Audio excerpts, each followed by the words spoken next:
My mother sold my soul to the devil. Yes, it's almost as crazy as the title sounds. My mother is what they call a sexist. All she wanted were sons. She lived and breathed to have another son. Naturally, when my older brother was born, she was very happy. 3 years later, she begged my father to have another child. When she discovered we were twins, she got excited about having 3 children. Then my brother and I were born, and she saw that I was a girl. She was desperate. I was always the child she liked the least, and she never tried to hide it. While she named my brothers Anthony and David, which mean invaluable and beloved, respectively, she named me Lilith, which means night monster. While my brothers and my father tried to soften this blow by calling me Lily, she insisted that everyone call me Lilith so I could feel the disappointment she felt the day I was born. She and my father did not stay married. Unfortunately, she signed over full custody when Anthony was 5 years old and David and I were 2. Things only got worse from there. If she took Anthony and David out to eat or see a movie, I had to stay home. She spent all her time playing sports with my brothers and wouldn't let me participate, even though I, being a girl, showed genuine interest in what she was doing with my brothers. When I was 4 years old, my mother had cancer, and from what I saw, it was terminal. This is where the title of this story comes in. Yes, she made a deal with Satan. 15 more years of life if she sold the soul of one of her children. And to my great surprise, she chose me. So, when I die, I will go to hell, no matter how much I sin or pray. The first time I remember something happening to me was about a month after my mother made that deal. I was in my small, narrow room trying to sleep on a bed I had outgrown years ago, while my brothers and mother watched a movie downstairs, when I heard something in my closet. It was pale, with sunken eyes and skinny, and a very wide mouth.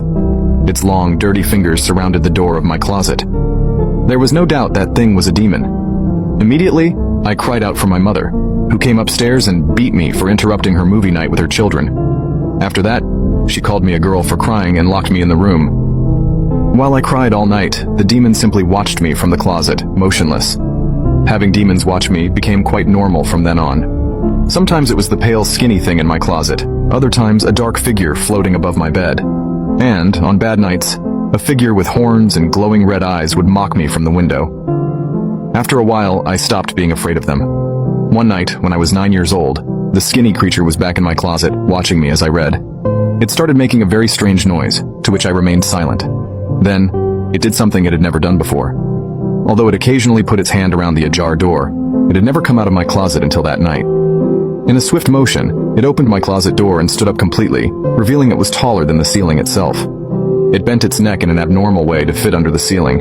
I should have peed my pants at that moment, but for some reason, I simply wasn't that scared. We stared at each other for a while, which was more strange than frightening. Then I went back to reading my book. It just looked at me with curiosity for a while until my mother decided she wanted to be a horrible person again, and opened my door to yell at me for one thing or another.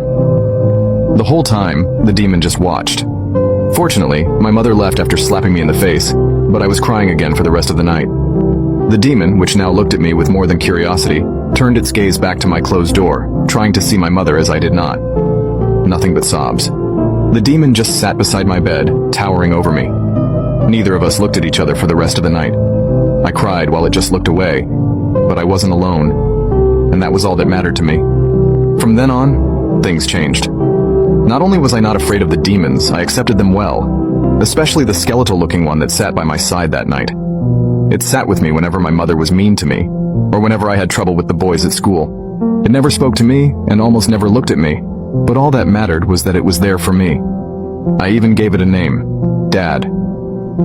I remember one night when I was 14 years old and upset because Jacob, the boy I liked, didn't invite me to the Valentine's dance at our school. Moreover, my mother was in a bad mood and threw a chair at me. When I ran to my room, I almost felt relieved to see Dad crouching near the closet. "Dad!" I cried, running to it. It was stupid, I know. I was calling a literal demon Dad, but I had no one else. It was the only one who ever showed any sympathy for me. At first, it drew back, but as I cried even harder, it looked into my eyes.